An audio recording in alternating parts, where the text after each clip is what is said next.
This is a Samsung refrigerator. We've had it for 2 years and started having trouble with the ice maker.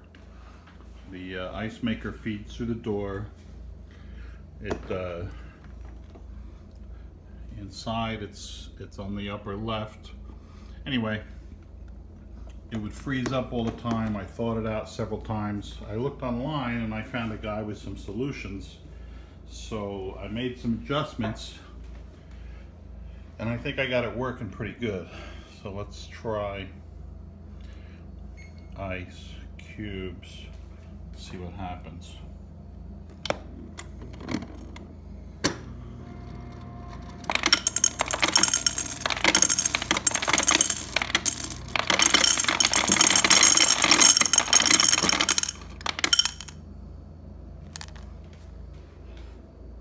Perfect.